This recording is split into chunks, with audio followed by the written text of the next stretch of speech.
Hello, hello, hello, and welcome back to my YouTube channel. Thanks for watching. Please make sure you like, comment, share, and subscribe, and hit the notification button so you don't miss any of my videos.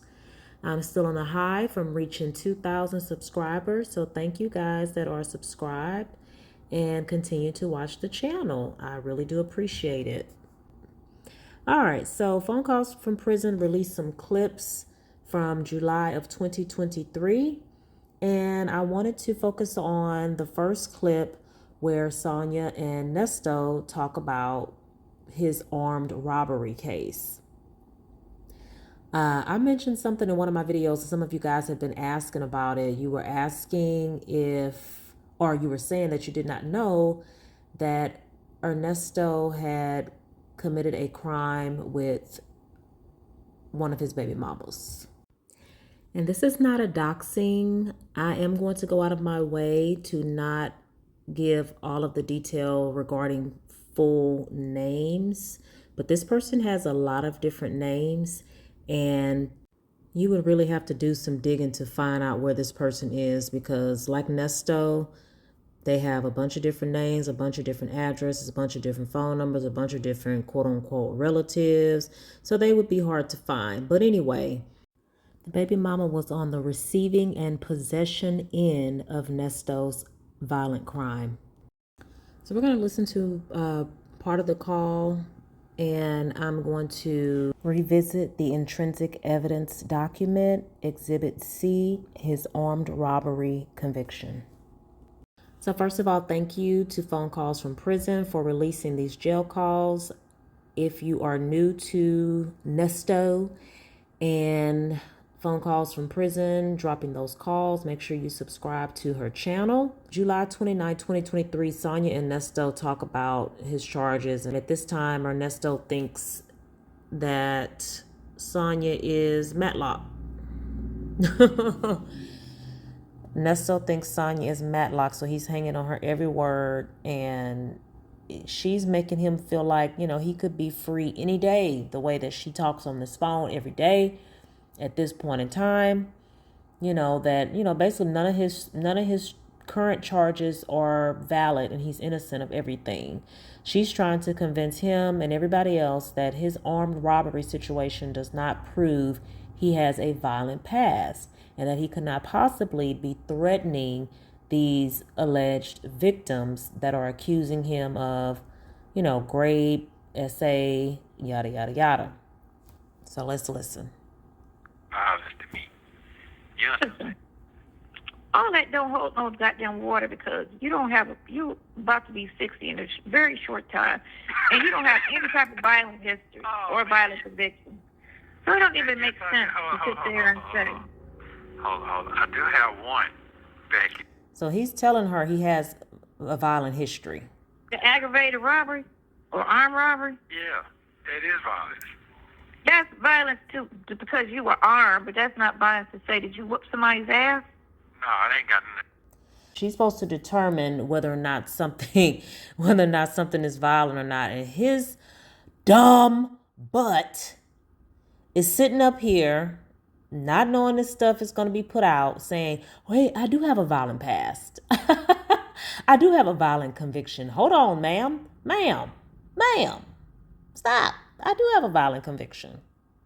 No, I don't have nothing. No, it just means you robbed somebody with a weapon. That's all that means. Right. Be aggravated and armed, and then on top of it's violent in a sense, but it's not violent. That's all. It just means you robbed somebody with.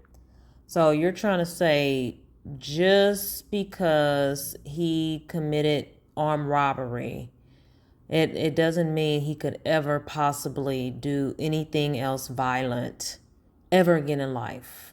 Just because he decided one day to rob someone with a weapon, that don't mean nothing. He wouldn't hurt a fly. No, that's nothing. With Right. force. And force could be a weapon, that you brought a weapon to the party.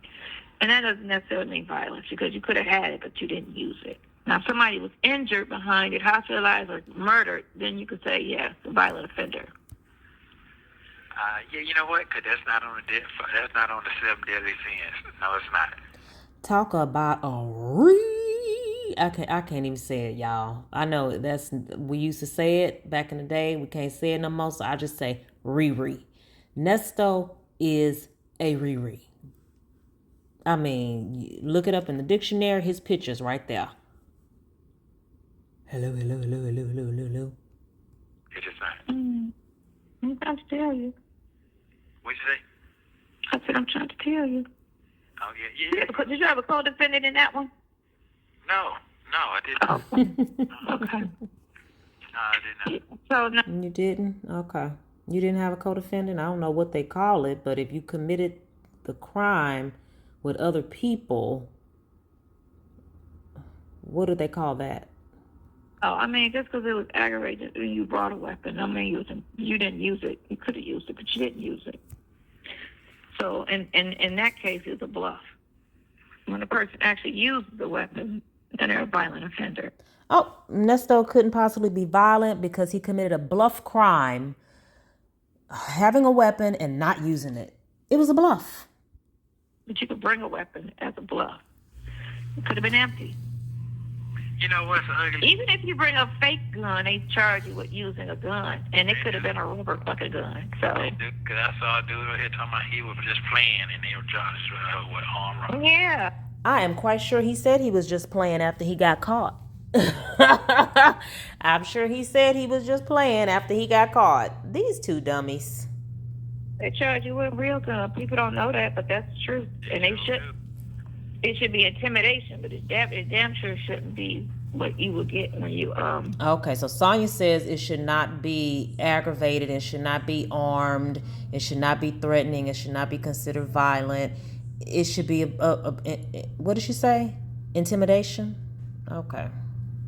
Use a real weapon. It should be a difference in charge, but damn sure shouldn't be, a gun charge. So because it's fake. Okay, we're going to switch it over. So tell me.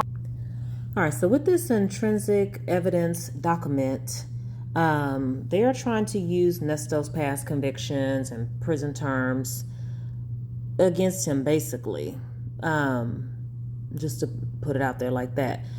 The document says that in 1993, his scheme was temporarily halted when he was convicted of armed robbery and imprisoned for 10 years. The defendant was released from custody in April 2001. Okay, so if you remember, one of the last videos I did, I said, I went over Exhibit C, but I was kind of confused. I was talking about when did Nesto's former attorney, BC, represent him. And BC Chopra was on a 2006 document. So I'm not sure if BC knew him since 2006 or if he knew him since the 90s when he committed this armed robbery. But anyway, that conviction was in Cobb County. It was from the Cobb County Superior Court when his alias was Roderick J. Arnold, aka Ernest L. Williams. Count 1, this is what he pled to. Count 1, theft by taking, committed January 4th, 1990, racketeering activity. B, count 2, armed robbery, U.S. currency, 1990, committed January 6th, 1990, racketeering activity. Count 3, theft by receiving stolen property, 1989, Ninja Kawasaki, 1989, Ninja Kawasaki motorcycle, committed January 11th, 1990, racketeering activity. And count 6, obstruction of a law enforcement officer, felony, committed January 10th, 1990.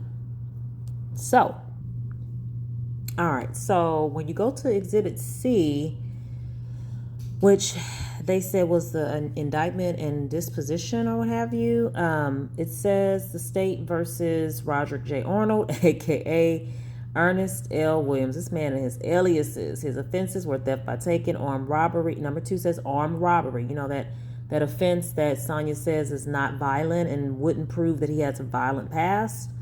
Number 3, theft by receiving stolen property. So if you see, it says he negotiated 1, 2, 3, guilty on counts 1, 2, 3.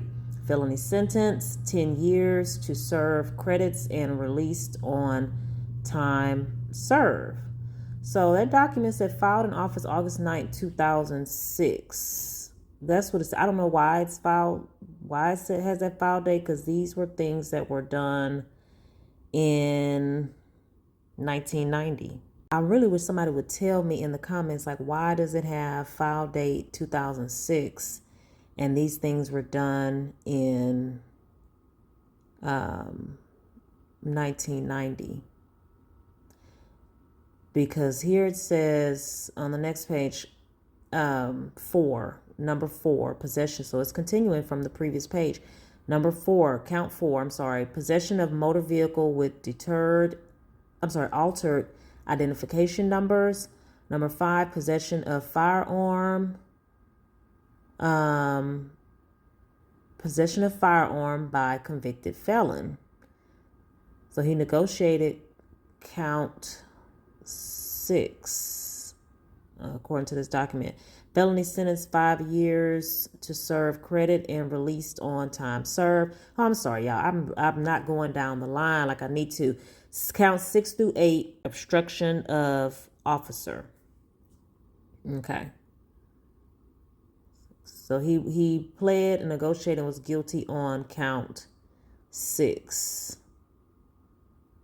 Let me see. They null pros 4, 5, 7, and 8. So they didn't wish to prosecute for the possession of the firearm, having the vehicle with the altered numbers. See what happens when you give ninjas a chance. But anyway, the defendant was represented by the Honorable B.C. Chopra, Cobb County. And it says in 2006. So he got convicted of the theft by taking, armed robbery, and theft by receiving stolen property. Pled guilty and negotiated that. And then he pled guilty and negotiated count 6, obstruction, which was obstruction of officer. So not sure why they dropped the other ones, lucky for him at the time, but obviously he did not learn his lesson. So anyway, here's the indictment from 1990. And if you look at the bottom of that document, it says it has a signature, Arletha Yvette Higgins, defendant, pled guilty to counts 3 and 4. So just remember that. The state versus Roger J. Arnold, a.k.a. Ernest L. Williams, Arletha Yvette Clark, and Gerard Tito Wickers. Arletha Yvette Clark is, I believe, Dion's mom. Sorry about the background noise. Arletha Yvette Clark is, I believe, Dion's mama. If you look them up, Arletha, and I'm not trying to out her or anything like that, but she has a lot of different names. A lot of different names, a lot of different addresses, a lot of different stuff. I don't know what will come up if you look me up, but I seriously doubt that I would have that many addresses and names, And this was just, I didn't dig deep for anything. This was not a deep dive for anything. I don't know what I was doing one night. But anyway, her signature is there. And I'm going to get into the details from 1990. And I had intended on going back and looking through this document anyway, just because, I don't know, I like the backstory. I like the backstory of stuff. So you see again here, state versus Roger J. Arnold, Arletha Yvette Clark, Gerard Tito Wickers. And here are the additional witnesses that were all at this address. And they even have, how do they have Arletha Clark Williams as a witness? Arletha Yvette Clark is a defendant, and Arletha Clark Williams, notice Nesto's last name Williams, Dion's last name Williams, which I don't think him and Arletha were ever married, but boy, ooh, this is crazy. I don't think her and Nesto were ever married, so I'm not sure why, but it's not a coinkydink. In the name and behalf of citizens of Georgia, charge and accuse Roger J. Arnold, aka Ernest L. Williams, and Gerard Tito Wickers with the offense of theft by taking.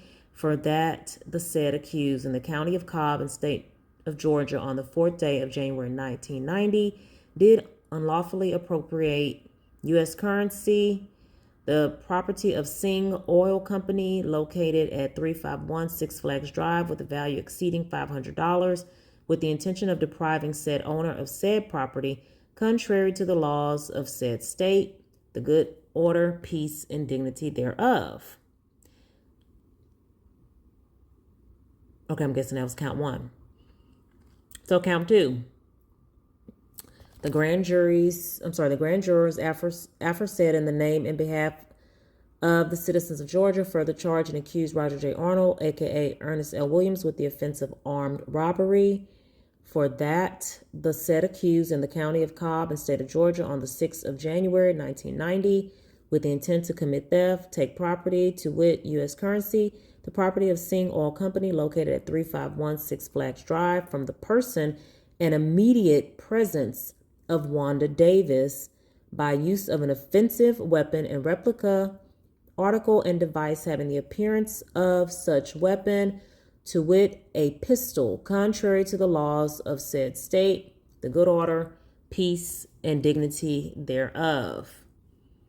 Now, it says replica, then it says a pistol. So did he have a replica of a pistol? Count three. But according to Sonya and the call, she said, even if you have one that looks like or people think is a weapon, you get the same charge, even though she thinks it should just be intimidation. All right, count three. Grand jurors aforesaid in the name and behalf of the citizens of Georgia further charge and accuse Roger J. Arnold, aka Ernest L. Williams, and Arletha Yvette Clark with the offense of theft by receiving stolen property. For that, the said accused in the county of Cobb in Georgia on the 11th day of January 1990 did unlawfully receive and retain stolen property, to wit, a 1989 Ninja Kawasaki motorcycle, a motor vehicle, the property of Guy Battle, with the value exceeding $500, and accused knew and should have known said property was stolen, said property not having been received and retained with the intent to restore it to the owner, contrary to the laws of said state, the good order, peace, and dignity thereof. So according to what I looked into, Dion is 34 years old. So 1990 was 34 years ago. Okay. Just saying.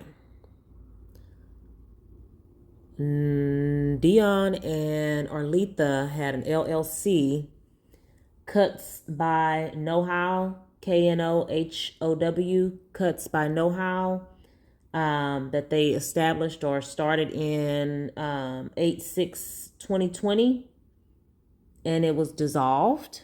And when you look up Dion and when you look up Arletha, all, some of his people are on her thing, some of her people are on his thing. And like I said, they both had this LLC. And y'all may know this information already. I do not know. But because I didn't keep track of all the deep diving that was done in the beginning. So I don't know if y'all know this or not. But yeah, they have common people on their just general search. Okay.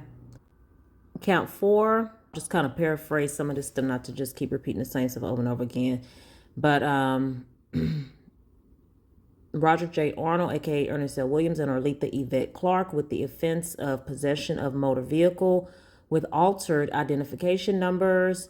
For that, the said accused in the county of Cobb and state of Georgia on the 11th day of January 1990 did unlawfully possess a motor vehicle, a Kawasaki motorcycle, from which the manufacturer's serial numbers have been covered and defaced for the purpose of concealing the identity of said vehicle, contrary to the laws of said state, the good order, peace, and dignity thereof. So if like Real Talk Bougie had pulled up the other day, she noticed that the serial number or the VIN number of Shirley's vehicle was changed. So Sonya and Nesto, if you were doing this in 1990 and you're still doing it now, why wouldn't they be able to use this against you? Why wouldn't they be able to use this to prove that you've been doing this forever and you haven't stopped and you're not going to stop until you're in jail for good? For real, for real. All right. So count 5, Roger J. Arnold, a.k.a. Ernest L. Williams, with the offense of possession of firearm by convicted felon. So he was already a convicted felon and he had a firearm. For that, the said accused in the county of Cobb and state of Georgia on the 10th day of January 1990, having been convicted on the 22nd day of August 1989 by a court of competent jurisdiction of the offenses of theft by taking and theft by receiving. Fulton County Superior Court case numbers 204277 and 210387. Under the laws of this state, did unlawfully receive, possess, and transport a firearm, to wit a 9mm pistol, contrary to the laws of said state, the good order, peace, and dignity thereof. But they chose not to prosecute that one. See what happened when you give people a chance?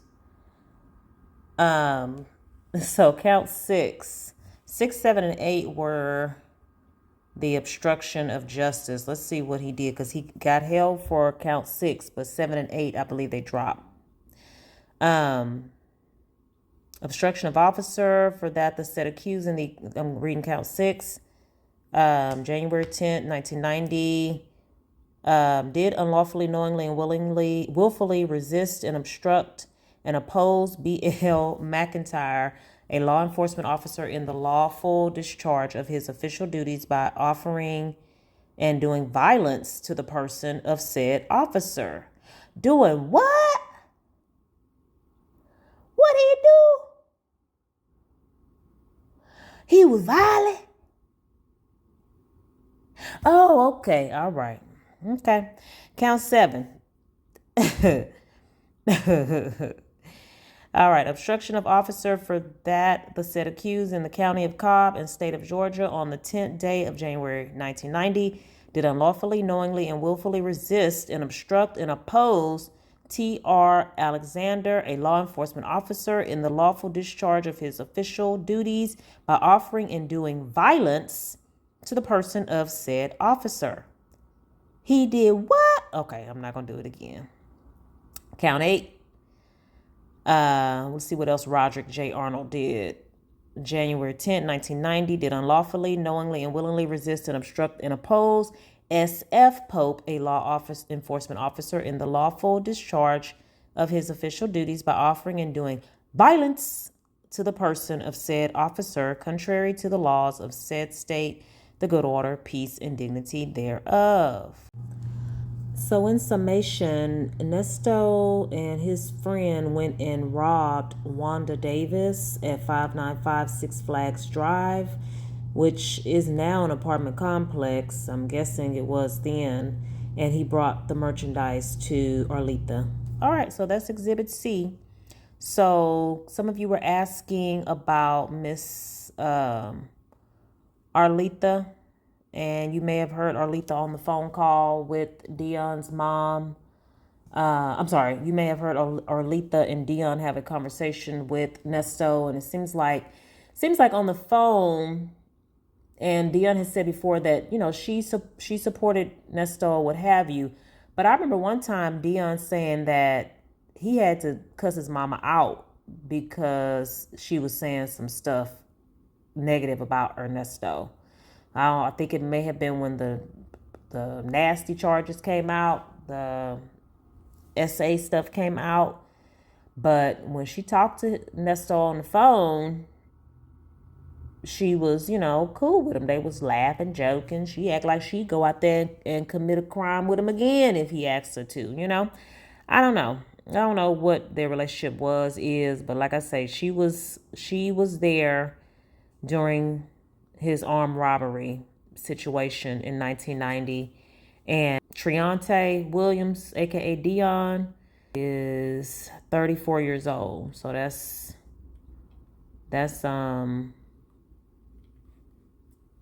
34 years ago. I know y'all gonna get me because I should know when his birthday is, because he was mad that Nesto hadn't wished him happy birthday and kept bothering him about get the video so he can, quote unquote, prove his innocence. But anyway, Nesto does have a violent past. He was convicted and guilty for armed robbery. He had a pistol. We don't know Nesto's quote unquote demeanor out here in these streets. We don't know how he's spoken to, ladies to intimidate them. I should have asked Chantel Hawker, one of his alleged victims, because she did say he called and threatened to sue her for defamation or what have you. But she didn't say that he threatened to physically harm her or whatnot. But, Dion said on one of the calls that somebody was bothering him about, it sounded like Dion was talking about somebody was bothering him or asking Dion about something that was owed to them. And Dion said he wasn't going to worry about it because he didn't feel like beating the man up. Y'all remember that? Y'all remember that? That was on a recorded line.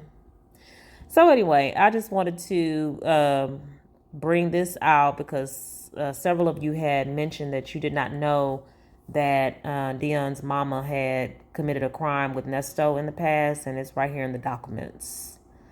And, I don't want to put their names up or put their names out there as far as when you go into search them. But when you search them, the little information that does pull up is a lot of information. And both of them have each other's relatives on their people search. So Sonya Nesto is violent, allegedly. All right, well, thanks for watching. Please make sure you like, comment, share, and subscribe, and hit the notification button so you don't miss any of my videos. Bye.